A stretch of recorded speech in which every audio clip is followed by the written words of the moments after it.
Hey, welcome back to the Disney Plus Everyday Challenge, and today we have The Blue Umbrella. This is a Pixar animated short. It premiered in front of Monsters University, which I realize now I probably didn't see in the theaters. I've seen it, but I mustn't have gone to the theater to see it. Otherwise, this is one of the shorts, the short that they add onto the beginning of every single one of their Pixar films, and I would have seen this before.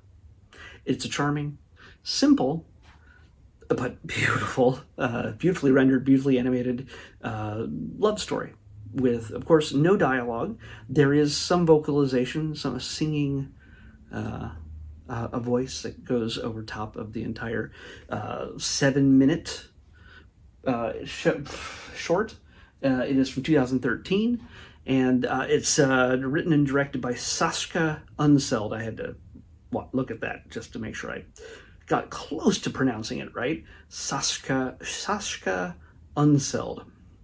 Sarah Jaffe provides the vocalization for the background music, but there's not a whole lot that I can not spoil you about, but I will tell you just enough. And you honestly have to see it to fully appreciate it. It is literally a bustling city, one that's rendered in as realistic a sense as I think Pixar has ever done with a human environment. They've done, like Piper with, the birds and the sand and the ocean. The detail in that is amazing, but this is urban. This is a city. It could be any big city. It gives me the sense that it might be France, but don't know. It could be New York City. It could be London. I don't know. Can't really tell from the architecture, but the blue mailbox gives it away. It makes me think that it's still the United States. But what we get in this is a city that's about to start. It's about to start raining on this city, and we see the first droplets hit, and we discover that the city kind of likes this. How do we know this? Even if the people don't, the city likes it because we suddenly get everything within the city anthropomorphized. Certain rivets look like eyes to us. The curvature of metal on a drain or on top of the mailbox, the slot in a mailbox, the window, the awning, and the structure of the window panes in certain businesses along the street suddenly take on what look like human faces, and they have character, and they smile, and they take witness to this sudden sea of black umbrellas just washing along the sidewalks as cars zip by and the rain pours down. And in the middle of all these black umbrellas, we see a blue umbrella. Just smiling, enjoying, he's doing his job. He gets to experience the falling rain as one would expect an umbrella would like to do. It's what they're made for. Amongst this crowd, of course, they run, as you can see right here, run across a red umbrella.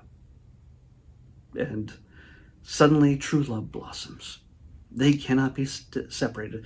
They walk along for a good bit of the way, and until suddenly fate, or the people carrying them, pulls them apart.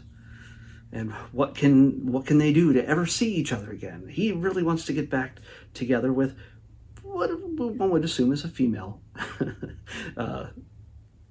red umbrella. She's at first unaware of his existence, but suddenly the feelings somewhat become mutual. They stand out for each other, and it seems like the city has plans to help them. You get to see how it goes from there.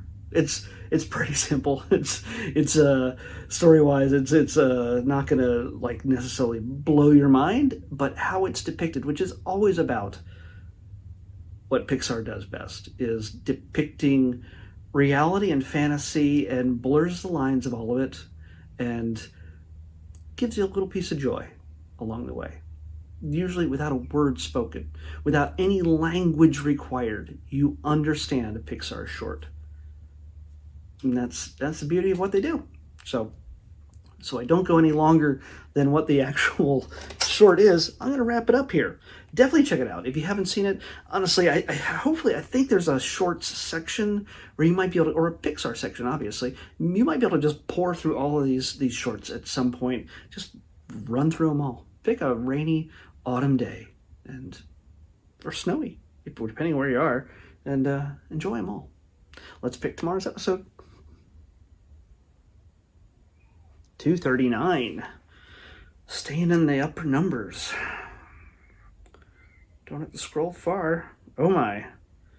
This is something I didn't realize was on Disney Plus for a while. I think a lot of people were asking for it, and I don't think it premiered when Disney Plus started almost 5 years ago. Well, why do I make that that distinction almost 5 years ago? Because tomorrow, 2 days from now, 2 days from now is the exact 5th anniversary of Disney Plus's launch.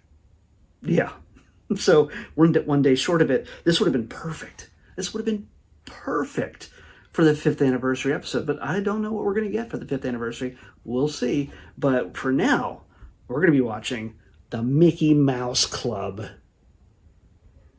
Seriously, what better? There's very few things I could think of that would be a better 5th anniversary episode, but we're one short. And if you technically do the math, I had a 0 episode, so that was like the day before Disney Plus launched. We got a few hours earlier because we're on the West Coast here.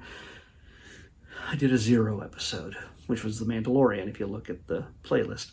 But Mickey Mouse Club, we're going to watch. It's a series, obviously. It's a classic series. I did grow up with it. Reruns, okay? I'm not that old, but nothing wrong with that. I'm not busting any old people here. But yeah, Mickey Mouse Club, I imagine it's the one with Annette Funicello and all the other Butch and I don't know who else, and Ricky. I have no idea who the rest of them are. Just Annette Funicello. So, yeah. Anyway, I'm pretty sure this is the right one. The Mickey Mouse Club is what we're watching next on the Disney Plus Everyday Challenge. I'll see you back here tomorrow with that.